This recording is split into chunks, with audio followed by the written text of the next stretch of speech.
புதுசா மாற்றம்னு சொல்லிட்டு சீமானெல்லாம் வராங்க. இவங்களுக்கு ஒரு முறை வாய்ப்பு கொடுக்கலாமா? தாராளமாக கொடுக்கணும்யா. எப்படின்னு கேட்டால், மக்களின் பேரில் யார் அக்கறையாக இருந்து செயல்படுறாங்களோ அவங்க மக்களே தேர்ந்தெடுக்கணும். ஒன்று, மக்களுக்காக சேவை செய்யக்கூடிய யாராக இருந்தாலும் நம்ம என்ன செய்யணும், மக்கள் என்ன செய்யணும், அவங்கள வரவேற்கணும். பேசுற இந்த எண்ணத்துக்காக வாக்கு செலுத்துறாங்களா இல்ல அந்த சின்னத்துக்காக தான் வாக்கு செலுத்துறாங்களா? எண்ணத்துக்காக தான் வாக்கு செலுத்துவாங்க, சின்னத்துக்கெல்லாம் கிடையாது. சின்ன எது வேணாலும் வச்சுக்கிட்டோம். சீமானை பார்த்துட்டா, முகத்தை பார்த்துட்டா, தம்பி முகத்தை பார்த்துட்டா எல்லாமே சரணாகுவாங்க. ஆனால் அது வந்து நிலைக்கணும். அந்த பார்வையும் அந்த பேச்சை கேட்ட காதுலையும் அது ஒழிச்சுக்கிட்டே இருக்கணும் ஓட்டு போடுற வரைக்கும். நான் சொல்ல புரியுதா இல்லையா? எல்லா மக்களுக்கும் நான் சொல்கிறேன், நான் நாட்டு மக்களுக்கு சொல்கிறேன். அவங்க அத்தனை பேர் காதுலையும் சீமானுடைய அந்த சத்தம் வந்து ரீங்காரம் ஒழிச்சுக்கிட்டே இருக்கணும் ஓட்டை போட்டு வர்ற வரைக்கும். அதுக்கப்புறம் பாருங்க அவனுடைய ஆட்டத்தை.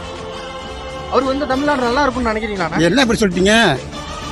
என்னங்க, ஆட்சி செலுத்த தெரியாத ஒரு அவலமா இருக்கு. என்ன கேட்டாக்கா, சாராயம் வித்து தான் ஆட்சி செலுத்தணுங்கிறது என்ன? எந்த சமுதாயத்தில் இருக்குது? எந்த நாட்டில் இருக்கு? ஒரு தொழில்துறையை உருவாக்கலாம், தொழில்துறை மக்களுக்கு எந்த வகையில் வந்து வேலை கொடுக்கலாம் அப்படின்னு சிந்திச்சு செயல்படலாம். இந்த விஷயமெல்லாம் இருக்கையில் சாராயம் வித்து தான் ஆட்சி செய்யணும், பிராந்தியை வித்து தான் ஆட்சி செய்யணுங்கிறது எந்த முறையில் எந்த இதுலையும் அடிப்படையிலையும் அது வந்து ஒத்து வராது தம்பி. ஏன்னு கேட்டால், இளைஞர்கள் தான் எனர்ஜி.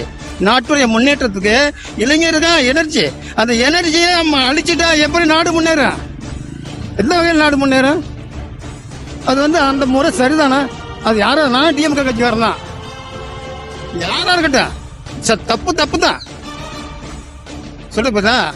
ஒழுங்கா முறையா இந்த மதுவிலக்கு திட்டத்தை கொண்டு வந்து மது அப்புறப்படுத்திட்டு நாட்டு மக்களுடைய ஆரோக்கியத்தை காப்பாற்றி அவங்க ஆட்சி நடத்தக்கூடியவங்களா இருந்தாங்கன்னாக்கா அவங்களுக்கு நான் வரவேற்கிறேன், நான் யாரா இருந்தாலும்.